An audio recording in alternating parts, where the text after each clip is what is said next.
All right. So let's get us started. So thank you for joining us today for our summer virtual series, The Eyes of Justice. This is a three-part series where we will take a deeper look into what it takes to exonerate the innocent.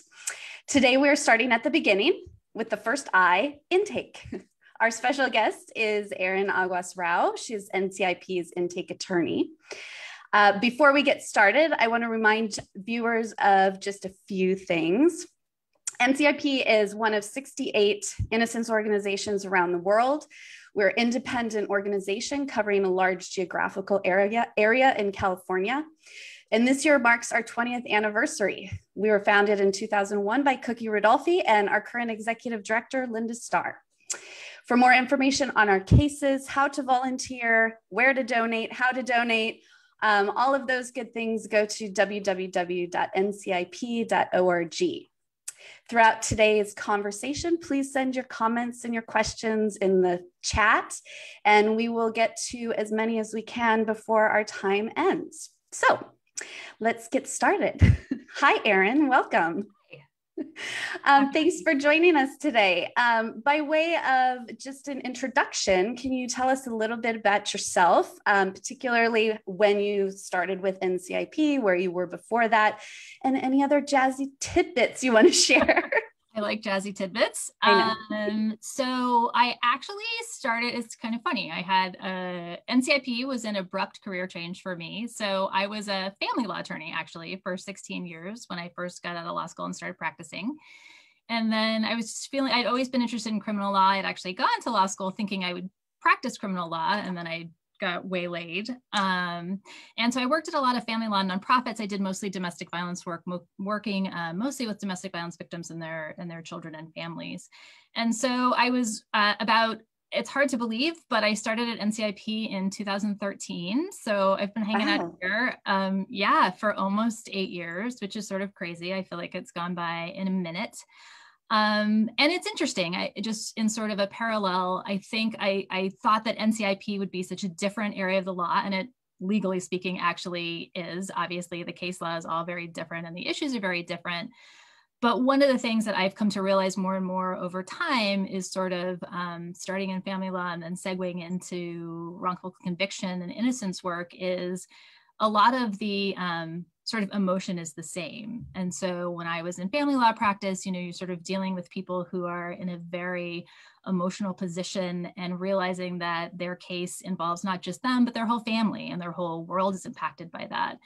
And innocence work is very much the same. You're dealing with an individual who's our client, but it also has sort of these, tentacles that impact so many other things in their community and with their family. So I've actually found sort of on this like emotional level that it's very similarly satisfying work, which is one of the things that I did love. So yeah, and hard work. It is. Yeah, emotional work, as we all know, is really, really difficult, and giving your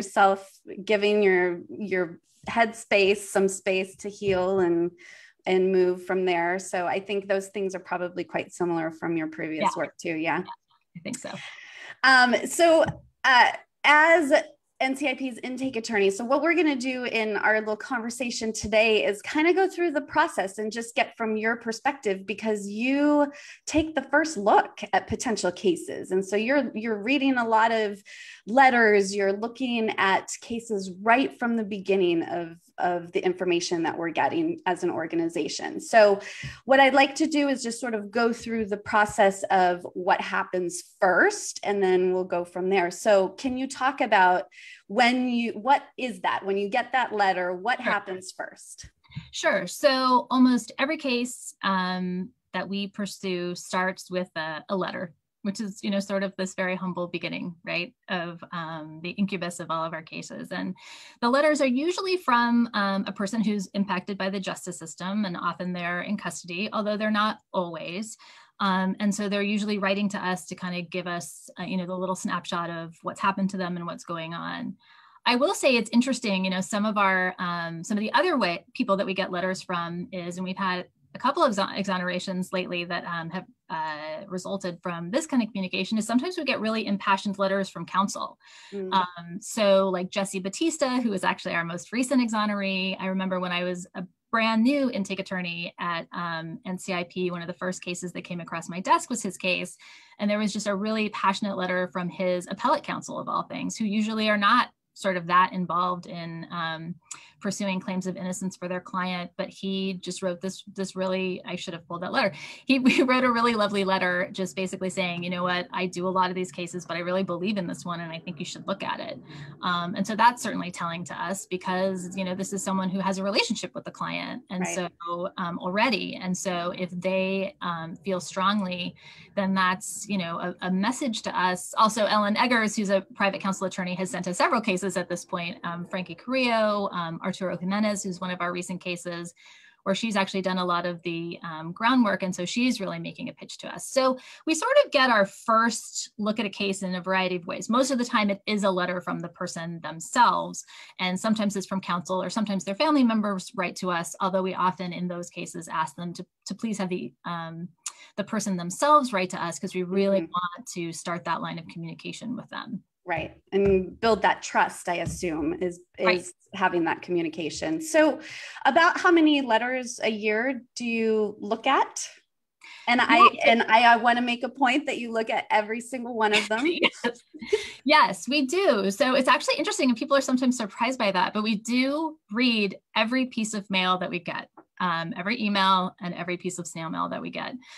So we get between 1,500 and 2,000 letters a year.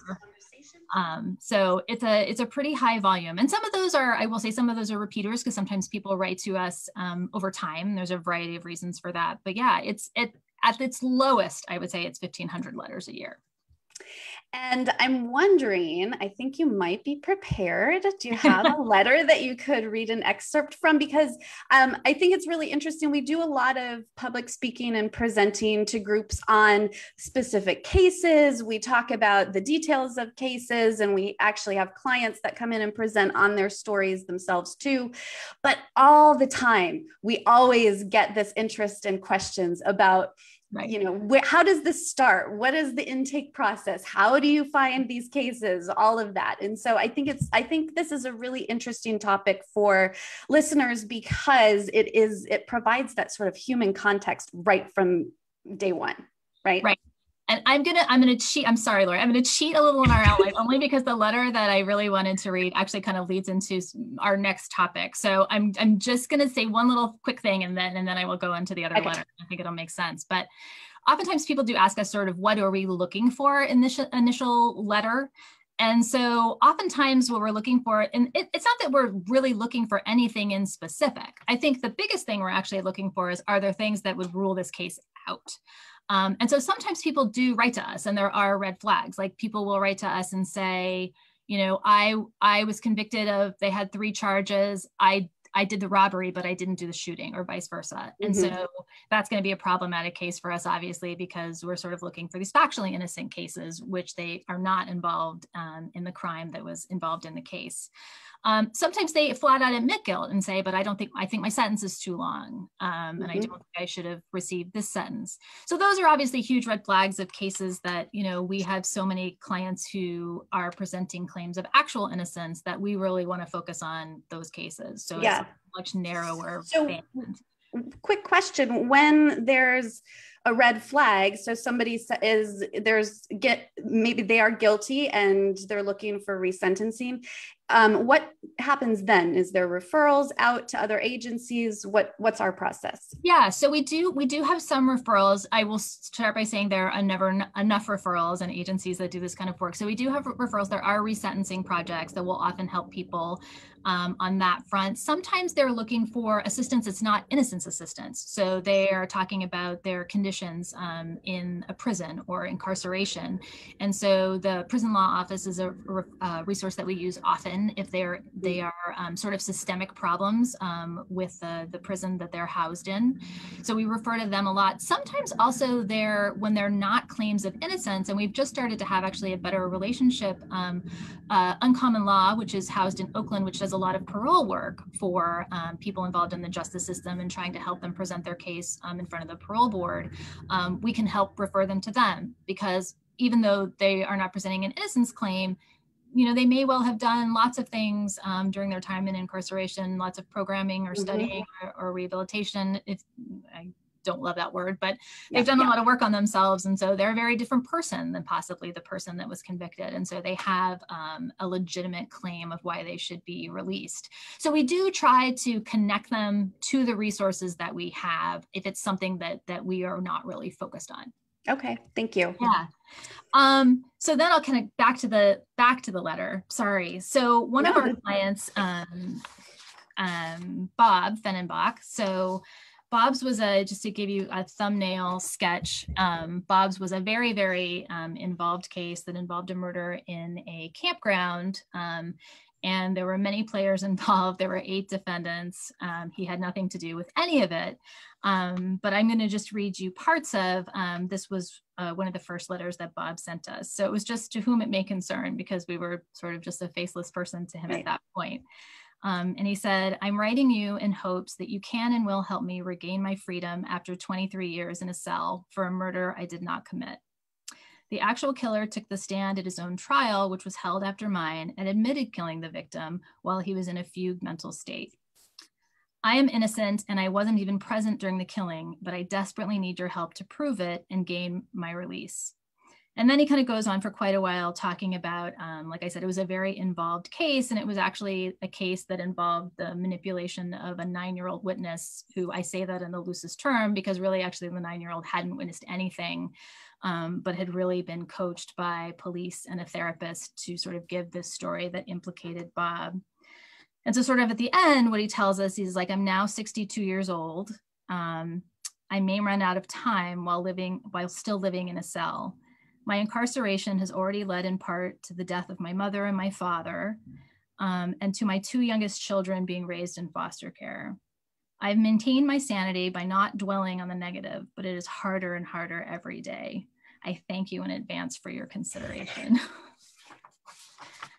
So the letters themselves, I mean, Bob included obviously some information that helped for you to move this through the process in taking this case on. But there's also this emotional aspect to it that you read about losing his mother, his children, like this, just the reality of being wrongfully convicted and incarcerated for so long that destroyed his family and his community. And so can you describe, when you're reading these letters and all of those things come forward, regardless of if you're moving this through the process and we take this case on, there's still that emotional component. Can you talk about how that impacts you and your work and what that looks like to you? Sure. So a lot of the letters we get are very straightforward. They're very, they maybe don't have an emotional component to them. They're very, this is my case. Can you please look at it? I was railroaded. I'm not quite sure. Railroaded is a term we see often, and I'm not quite sure why that's part of the vernacular, but I see it in a lot of letters. And so sometimes they're just very like easy peasy, no fuss, no muss. And then other times, there's these letters like Bob, and rereading this letter now, knowing Bob so well, it strikes me even more. But for a lot of these, they sort of tell us, in addition to about the facts of their case, they sort of tell us the hardships that this case has dealt to their family, and the family that they've left behind, parents, children, siblings. And sometimes they tell us a little bit about their life too, what their life was like before this case impacted their life, and sort of, I was a teacher, or I was, whatever their circumstance was. I was happily living with my kids and my wife. And so they paint this sort of picture for us of, what was going on before these, terrible circumstances came into their world. And so I think that one of the things that really always hits home with me, and I say this a lot to students when students work with us, is that, every letter we get, every file sitting in my office represents a real person. And it's usually a real person who is sitting in a cell somewhere thinking about this and hoping that we will help them. And so I feel like, for many of them we do, and for many of them we're sort of the last hope. We're sort of the last defense of trying to correct this wrong. And so I feel, and I think everyone in the office sort of feels this whenever we work on things, you do feel the weight of that responsibility, is that you have a responsibility to them to do all that you can to try and help them, because they really, it's hard to keep hope alive, right? And that is one of the things that's always so incredible about the clients that we do work with, is like Bob was telling us, he wrote us this letter at year 23. Right. So what is like the typical, so he's writing at year 23. What has Bob, up to that point, what has he done and what hasn't happened for him to have him write a letter to NCIP? Yeah, so Bob actually, his case actually had a lot of activity. He had counsel at a variety of points. So he had done an appeal. He had actually, I think, done a couple of habeas petitions up at that point. He had actually tried to have his case heard in federal court, and he had been appointed an attorney to help him do that. So Bob actually is one who there was quite a bit of activity on his case for a very long time. Not all of our cases are like that. And actually, ultimately, one of the ways, in addition to Bob's letter, one of his counsels actually did call us and say, hey, my client's writing to you. And so that was another way that we got roped in. But Bob was sort of not, often our clients have filed things on their own. So either they've written them on their own, or they've gotten help from like what's called a jailhouse attorney to kind of help them file petitions. And so a lot of times they have had quite a bit of activity, and sometimes they just don't know about us until later. And so we've definitely, Cynthia Murphy in our office, who's our office manager, has done this like incredible project to make sure that our literature is out there in all of the facilities in California, because sometimes they just don't know we exist. It really is amazing that they really just don't know. So and sometimes they hear from other people inside. We've definitely had clients who we've been representing them, and they're like, oh, my buddy is also interested in writing to you. So there's this weird word of mouth thing that happens. Right. Absolutely. Or they see a story on the news and it mentions us or something. Yeah. All of that. So, okay. So then Bob wrote his letter. He's been in for 23 years. For Bob and for all of the cases, what happens next? What happens after you read that letter? What's the next step?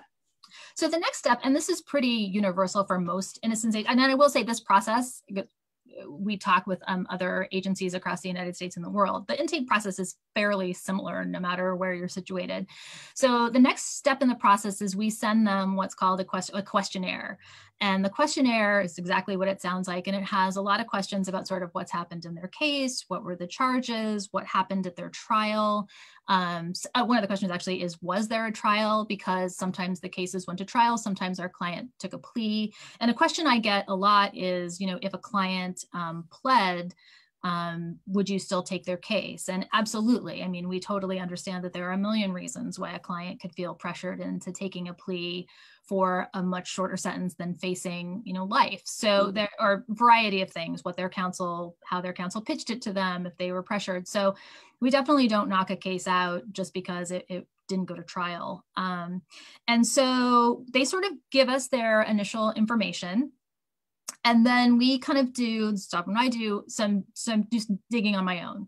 So oftentimes there's because I should say sort of weird, post-conviction work is sort of this weird posture where they've already had a trial or they've pled. If they had a trial, they've also usually had an appeal. So they've been in California, you get appointed an appellate attorney. That appellate attorney tries to plead the case to the appellate court to say there were mistakes. But an appeal is very, very different than what we do, because an appeal, you're limited to the record of what happened at trial. So an appellate attorney isn't making any new arguments about new things. They're just basically saying that what happened as it happened, there were mistakes or problems. So we're in sort of this other bucket after that, where we get to make new arguments, things that didn't happen at trial. And that's really the heart of what we're looking for. So I usually read the appellate opinion to see what did happen at their trial and how did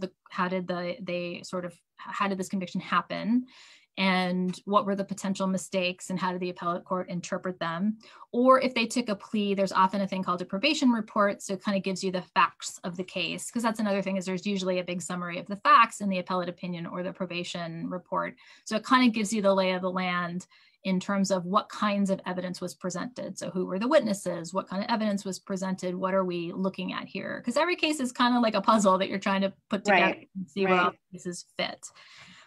So kind of the criteria, and again, it's not, I should say, I sort of say this a lot, every case is a snowflake. I mean, every case is really different from the last, and there are different specifics of each one of them, because they're all very different, because they're all very human-based. And so the factors that we're looking at are different. But sort of the biggest thing that we hope to find when we get into sort of the initial looking and review of a case is we're looking for something new. So we're looking for some kind of new evidence. So we're basically looking for something that would have changed the mind of the jury, even just one juror, had the juror heard this piece of information, and it's a piece of information that they didn't hear. So that can look like a variety of things. Sometimes it's a new witness. Sometimes it's a witness that wasn't available at the time of the trial that's suddenly been found or is available now that has something powerful to say. Sometimes it's a recanting witness. Sometimes it's someone who has come forward after the fact to say, I was pressured or whatever, but the testimony has changed significantly. And so that would be something that would be presentable. Sometimes it's physical evidence. Sometimes there are things, and this is where like DNA is sort of like a kind of a more straightforward thing for people to understand, which is sometimes there was evidence collected that was never tested. And so there are forensic tests to be done to test the DNA.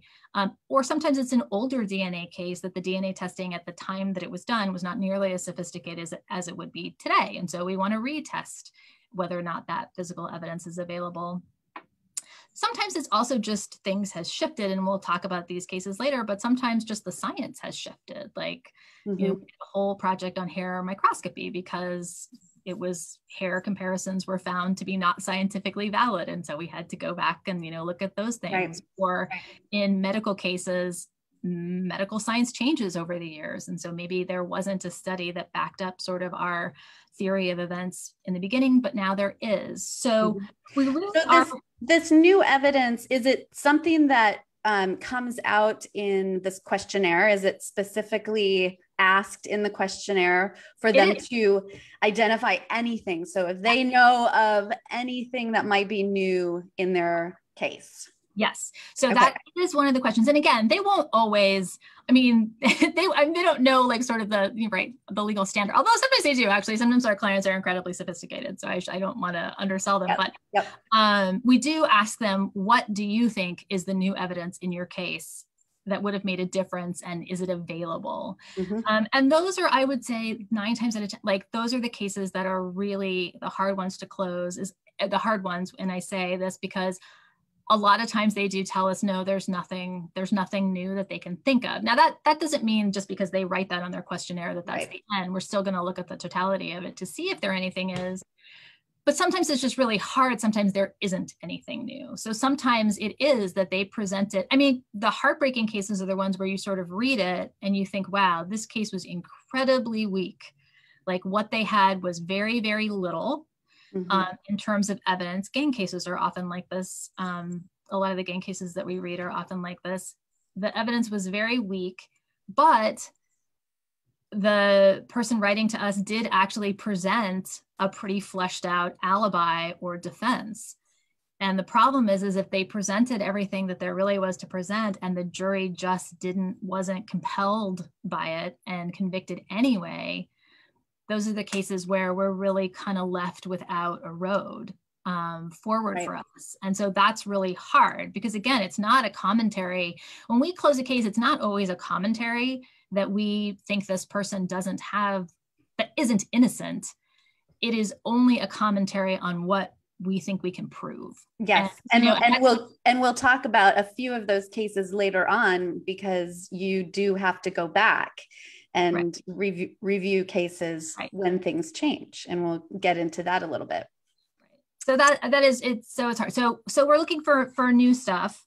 And so often it's just repetitive. And then sometimes, when we read these cases, I will say, and I don't mean in any way to make light of this, some of the things that people write to us are just not believable. like you will read a case and there are a lot of what we call bad facts. There are just a lot of things that suggest it is not an innocence claim, because there was an overwhelming amount of evidence presented at the trial that indicates it was not an innocent situation. So sometimes we do have people write to us who there's a lot of DNA evidence that was presented that was very relevant in the case. And so often in those cases, I usually defer to, we have two attorneys in our office, Kelly and Missy, who are very skilled in sort of interpreting DNA reports. And so often I will turn to them and say, okay, this person's giving this report again. This was how the evidence was presented. Do you see any problems? And oftentimes there's not. It's matching DNA, and it was very relevant in terms of proving guilt in the crime. So that's a bad fact. Sometimes just commonsensically, we've had clients who've been recovered at the scene with the property in their pocket, and they've been chased by a dog into a closet of a house that wasn't theirs. And right. We've had all kinds of crazy things where just sort of on the common sense test, they don't hold up. And then the other case that's hard is, we have tons of cases where there are bad identifications, and there are lots of reasons for bad identifications. The hard ones is oftentimes I do see many cases where the victim of the crime did know the person. And so it's not a situation. It's much easier to make that pitch if you're identifying a stranger, because obviously it's very hard to identify people, but it's when the case happened and involved parties that knew each other and often knew each other quite well. And the witness says, that is the person that shot me, or that's the person that robbed me. That's a much harder, without the sort of star witness or germane witness saying, no, I lied and I perjured myself on the stand, and that wasn't really what happened. Without that, those are very difficult cases to find a road forward, because there's familiarity. So sometimes there are just facts that sort of knock the case out, and it's just not a case that's going to be worth spending a lot of time doing an in-depth investigation on, because we see the flags right away that it's going to be challenging. Yep. So you as intake attorney are also sort of sideline investigator. So you start the investigation process. Investigation is actually going to be the topic of our next episode, In the Eyes of Justice. So you start that investigation, initial investigation, and then what? So as you let's say that there is new evidence that you've identified. Okay. So you've tagged that. You probably have read through a number of the opinions and reports, and you've summarized them. We actually work with volunteers that are helping to summarize transcripts as well. So you have all of that information. Then what? What do you do?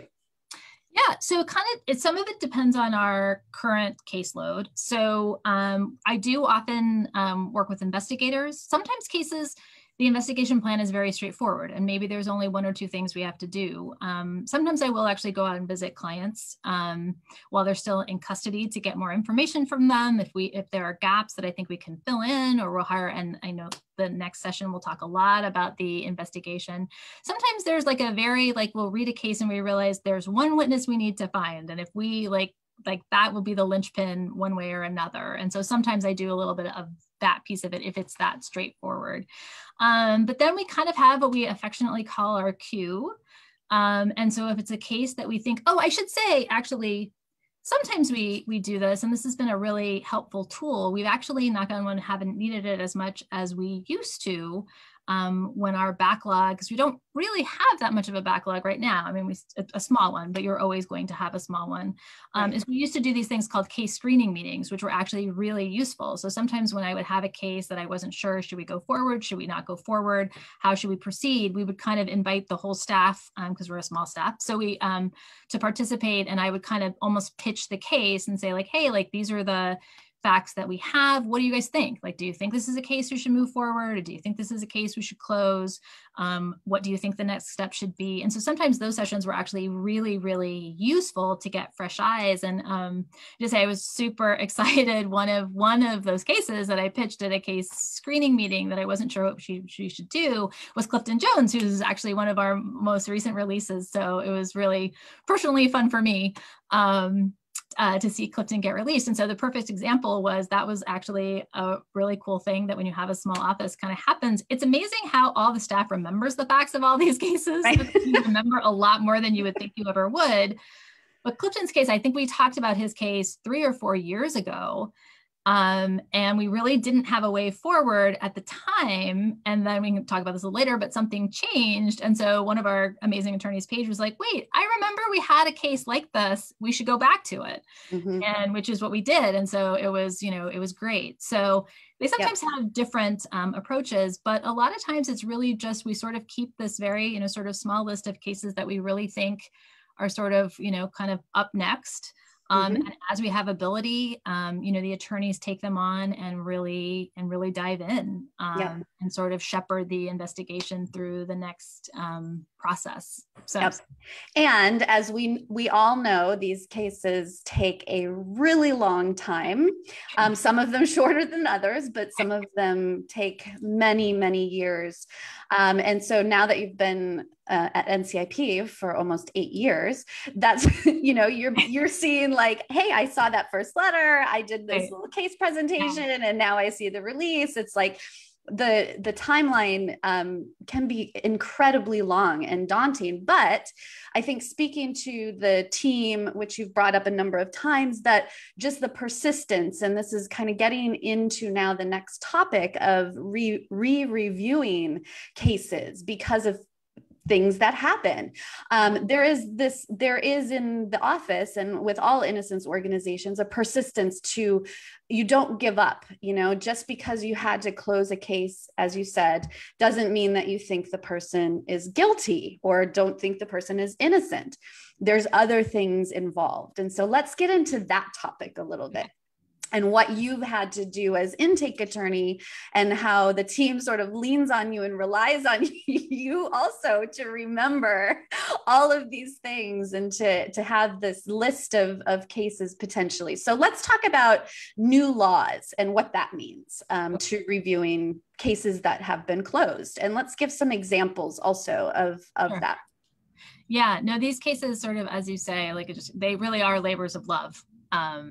There's no other way to describe it, because if innocence work can make you want to pull your hair out when you don't feel like it's fair, things are going your way, or it's never going to get where you want to get. So they are definitely labors of love. But so some great examples of like sort of cases that, people just don't, and you never sort of forget the ones that really bothered you that you couldn't go forward on. And so that's kind of where the new love and new looks happen. But like several years ago now, our evidence standard changed. And so, it used to be incredibly high. We used to have to prove that a case pointed unerringly to innocence. Like that's a very high bar to meet in a courtroom.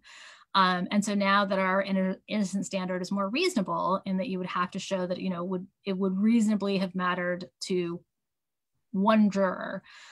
So both Bob, who we talked about earlier, so his case was it was actually one of the things that allowed us to get back into court into Bob's case, because it had been litigated so much. But given that the innocence standard had changed and he was, very up on his case and ready to move forward, because you also have to move forward in a timely manner, we were able to go back in and argue that under the new evidence standard, this would have made a difference. And so we could go back. And Jack Sagan, also another case that we had litigated up through multiple levels and had multiple returns from the Court of Appeals. Also, the innocence standard had changed, and so they supplemented the brief, and that was also one of the things that was really, really helpful in getting that case turned around. So we've argued the new evidence standard in quite a few of our cases that were in current litigation, and then certainly it bolsters, and so that made our burden, lessened our burden in those cases, which was very effective, and obviously we'll go forward. Another huge thing that changed, and I feel like and one of the things that's really cool, Missy O'Connell, who's done many of these podcasts, about our office is, there's something we don't like in terms of policy, we do try to change it. And we've actually had a lot of success, which is incredible. And so one of those changes is what's called standing, which is just your ability to be able to bring a case back into court. And so one of our exonerees, was a perfect example of this, is Darwin Crabtree. It was an incredibly challenging case. Darwin had been convicted of sexually molesting his 2 sons, and he had actually served his entire term, and he had actually served his entire term of parole as well. So he wasn't a person that was in theory under the jurisdiction of the court. In Darwin's case, both of his adult children had approached us and said this absolutely did not happen. We were pressured at the time to testify this way. So we had this really compelling evidence of guilt in the form of the 2 percipient witnesses saying this was all wrong. But at the time, Darwin, because he was not in any way under the jurisdiction of the court, didn't have standing, didn't have the power to bring his case back to court to try to change the result. And that law changed. And so now you don't have to be under the jurisdiction of the court. You can go back and challenge a conviction regardless of where you are. So, it was a case that had always bothered us that we had never been able to litigate. And so Paige Kena brought the case back into court and forward, and it came to a good resolution. And so Darwin's conviction was overturned.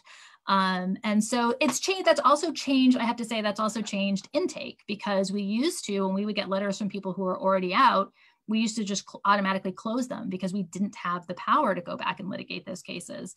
And so now, again, and there's always I want to say, we always are juggling the priorities of which cases, because we can only take so many and we're such a small office.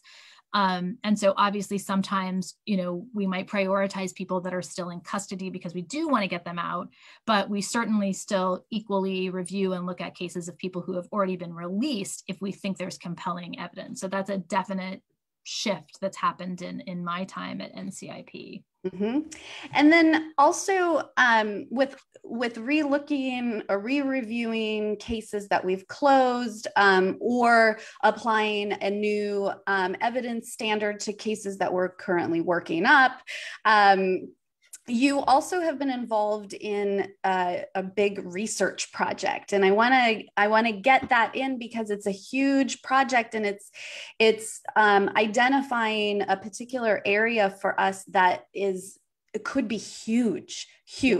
And what your role in it is, I would love to hear and share with the audience what you're seeing here, any patterns, the facts, counties that we're working in, all of those things. Describe the SBS research project for us, Aaron. Sure. So shaken baby syndrome is I will say in the loosest of terms, diagnosis that often happens when an infant dies. And then what happens is the DA brings forward a case against, it's usually the parent or relative, depending on the person, alleging that they have shaken the infant and that has caused death or serious injury. And so SBS cases are this sort of, as we've uncovered in all of the data, we've done this massive search for all of these cases in California, is a huge phenomena. And the problem is that shaken baby syndrome is based on, or I should say, is not based on very sound science. And so over the last decade, for sure, sort of the thoughts about what this diagnosis is based on and what cases are based on has come into question, because doctors have started to do more studies to show that there are different things that can cause the same injuries that were being attributed to SBS, and the most common one we see is shortfalls. So a lot of accidents, very tragic accidents, have been captured with a small child, falling off just a simple 2-foot piece of playground equipment, or rolling off a bed or rolling off a couch, and that can actually cause fatal injuries in a child. So that is a pattern. It was not my project, but it was a pattern that I started to see actually pretty early in my time at NCIP. Because the cases it's very eerie. The cases all sort of look the same, like the medical things that the parents describe in terms of, their child took a fall, the child went limp, the child was non-responsive. And also the way the doctors talked about these cases when they testified them about, no, you could only see these injuries from a car crash or a fall from a tall building. Like there was just all these similar languages and patterns that happened in these cases. And we did start to see also, I particularly started to see that there are certain counties that seem to really prosecute these cases. And it's not, it's very sad to say that in many of these cases, the defendants also look very similar. They are also very young. They are also people of color. So there's sort of these patterns started to emerge sort of simultaneously in our office. Our attorney, Paige Koenig, was sort of in the process of being really up to speed and learning a lot about the medicine. And now we have Lauren also in our office, who's a fellow who's doing this. And so it's one of those things where we really feel like, and we've had a couple of these exonerations, and Zavion Johnson was the first and very exciting, where, we did have to go back and revisit the medical evidence's case and re-talk to the doctors and say, would you testify the same way today that you did 15 years ago? And thankfully, they realized no, because the science has changed. So there are so many of these cases out there that we found, and we've done, Todd Freeze in our office has uncovered a lot of them. And we have like 300, I think right now that we're kind of we're not doing the deep dive yet, but we're starting starting an approach, but it's a huge, huge phenomena. And I think really the next huge wave of potential innocence work, because so much of the science has changed and the beliefs around them have changed. And so I started keeping a list in my office of these kinds of cases when I came across them, so that someday, and 8 years later, the time has come, we could go back and re-look at them. And so we really are starting to do that. And so I think it's going to be a very, they're hard cases. I have to say they're really hard cases to read, and you talk about the sort of emotional impact, and sometimes the letters are hard, and sometimes, reading the facts of these cases can be hard, and you got to kind of just be really good at knowing how to take care of yourself and when to take a step away and go hug a cat or whatever it is you need to make you feel better. You've got to have some good balance and some good self-care, but they're really worthy cases. And so it's super exciting to go back over our case files and to try and move forward in this area. Yeah. Do you have any sort of, like crystal ball looking ahead, like when the Innocence movement started, it was because of DNA. DNA cases, we don't see so many of those because it's 2021, right? DNA testing has been around since the 90s. So do you have a crystal ball? Is sort of SBS maybe the next DNA type of thing? I do think so. And I think the challenge, DNA, and I don't want to undersell DNA like it was easy. I think SBS is much harder because you're definitely dealing DNA. You can at least kind of narrow it down a little bit and get like a definitive test result. And I think the problem with SBS is, you're dealing with the medical profession and you're dealing with thoughts. So I do think that there will be more research, and I think that it's going to take a big effort, but I do think in my heart that this is the biggest pool of kind of case, that we have people in custody right now who should be in custody. And you read these cases and they are just heartbreaking in terms of, you talk about the stories and their letters are often this way, in these cases, in addition to suffering the consequence of their interaction with the justice system, they've also often lost a child. So, they're very complex and very challenging. And like I said, I think they're very worthy. And everything worth doing can be hard, and we don't give up. So we won't. Yep. And I remember Zav frequently says that he was arrested at his daughter's funeral and was never able to grieve for the loss of his daughter. And that's true for many of them. So I want to plug Equal Justice Works fellow Lauren Bruton Barbosa, who's been doing a ton of work on this project. And thank you to Fenwick and West for their support in this project for the Equal Justice Works Fellowship. Also, Todd Freeze, who in our office, who this data mining and is so helpful. And I want to link it just very quickly to the California Racial Justice Act and the importance of collecting this data, and how this data that Todd has been sifting through and you all have been collecting in this project, it can be super useful in big things like implementing the California Racial Justice Act, because you've already mentioned, taking a look at just the cases that you've been looking at. In particular counties, people of color they're all throughout these cases. And so I think that those are really important things to make note, that this project ties in with so many other big things in the state of California in the criminal justice reform arena. Absolutely. So that is the end of our time today. We've had a lot of good comments. Thank you everybody for participating online. I hope we have addressed all of the questions and comments. If you have others, feel free to reach out to us on Facebook or otherwise. Again, thank you, Aaron, so much for your time today. It's incredibly informative. And I think this is just a topic that, deserves the attention. But it's also, people are so interested in it. It's always the question. And so I very much appreciate your time. Again, please go to www.ncip.org to learn more about this and everything else that we're doing. We do have our in-person Justice for All Gala coming up December 9th, so stay tuned for an announcement about that. We're hoping that this is going to be our in-person event of the year. Yay! Cross our fingers. Thank you again, and enjoy the rest of your Wednesday and the rest of the week. And thank you everybody for tuning in.